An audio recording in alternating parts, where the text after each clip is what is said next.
Howdy, everybody. It's AC from the AC Show. I figured I'd say hello today and let you know that I'm been reading a new book. I switched out my old book, Doom Patrol, and I subbed to a new book, The Walking Dead, from Skybound. Woo! Well, if you know me, and nobody knows me, because I'm just a little tiny YouTuber, but I like to get into series of comic books that are self-contained, where I don't have to really think too much outside of what the main line story is. Because of that, I like to, well, right now, I was subbed to Doom Patrol for that very reason. But I didn't like where that last issue was, so I have one more coming, and we'll see how it goes. But this is The Walking Dead, issue 163, and I got this a while ago at the Free Comic Book Day, maybe like 2 months ago or 3 months ago. And it's a good story. I really like this story, and it was only a quarter.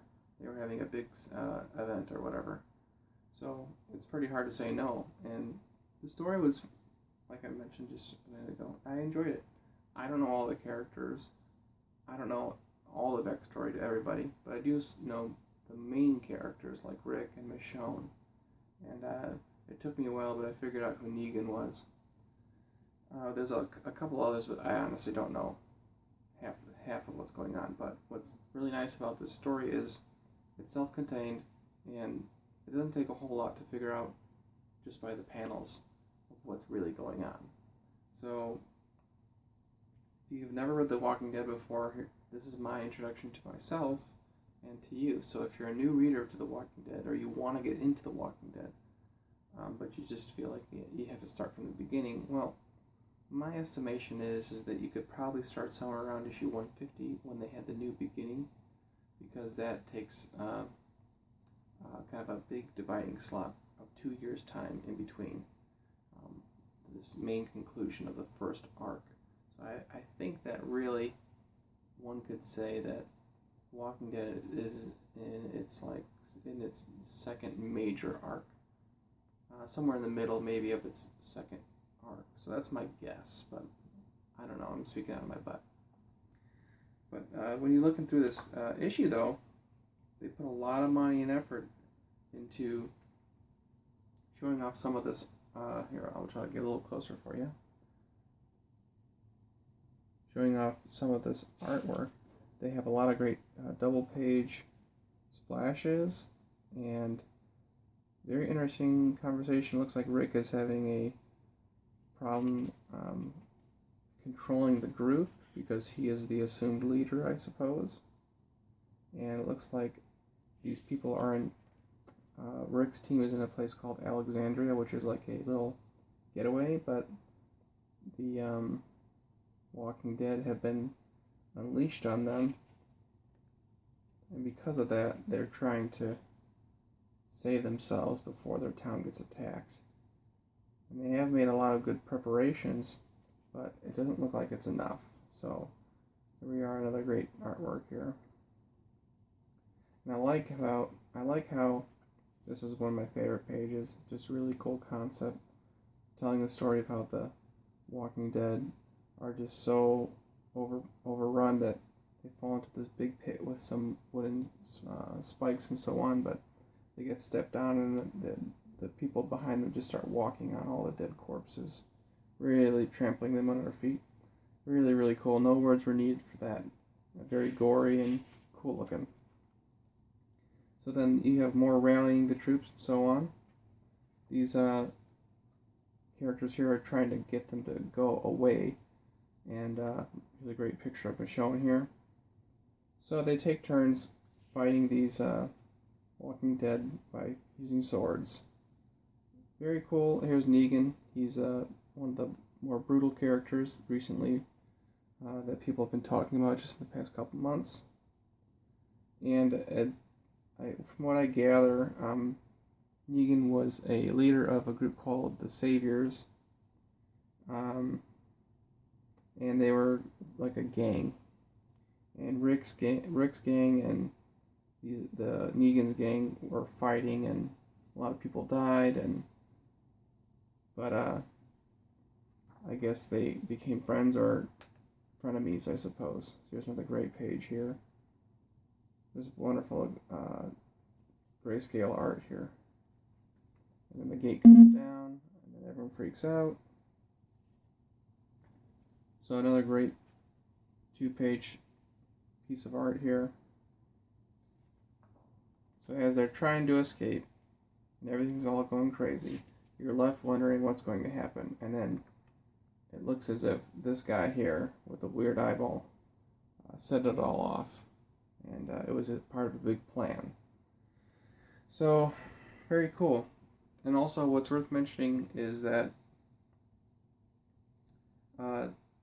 the last couple pages here of the issue are dedicated to fan letters and comments.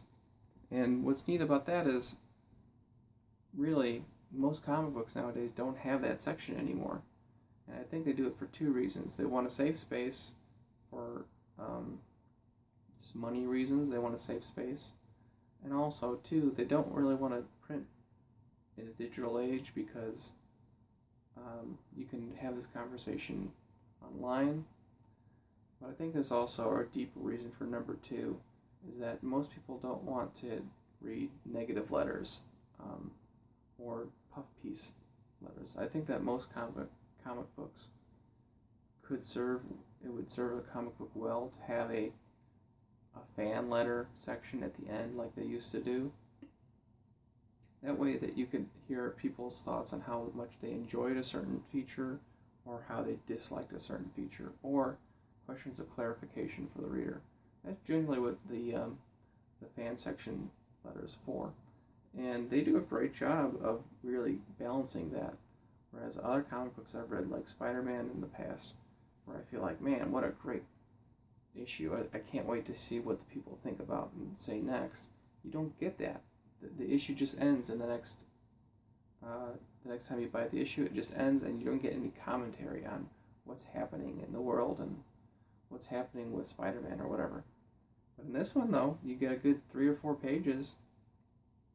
Because of that, you get 3 or 4 pages of dialogue, and people are thinking and saying thank you for the show and so on and so forth. So I really do enjoy that. So I subbed to The Walking Dead, and when I was at my local comic shop, I went by and I got a couple other Walking Dead issues. So the most recent ones, which is Lines We Cross, number 169, and then On the Road, number 170. And these are a little bit further down from the one I just showed you, which is 163. So if you're interested, it seems like it's a good time to get into The Walking Dead. And if you're a fan of The Walking Dead, let me know. Write a comment and tell me what I missed, what I got wrong, maybe what an issue I should look into that you think is really foundational for where the story is right now. An issue that you think really sums up the whole milieu and culture of The Walking Dead. Just tell me what you think I should read that I haven't yet and that is vital to the story and really worth reading, or maybe like the highlights or the maybe top 10 issues that are really cool. But I really like it so far, and hopefully it'll maintain. I will do a review of number 169 and 170. Most of these have already been done, but I don't really mind just doing them retrospectively because this is what I like to do. So please leave a comment. Please subscribe for more AC Show. You can catch me on Twitter if you'd like. And also one last thing. My local comic shop owner had a bunch of back issues all the way back to 163 and a little further back from that, from the Whisper War. So I'm probably going to pick up all of those too, because I might be able to get them at a discounted rate, hopefully. So I have my little collection going, and I'm sort of rewatching the show too for season 2, so I'm just coming up to the end of season 2, I believe. And it's, things are wrapping up. Looks pretty neat. But the story here so far has been pretty interesting. I have read 169, I have read 170, but I haven't really come with any meaningful thoughts yet because I don't know the stories so well. And I don't know what happened in between the issues. So there you go, guys. That's the end of it. Thanks for watching, and I'll talk to you later. Bye.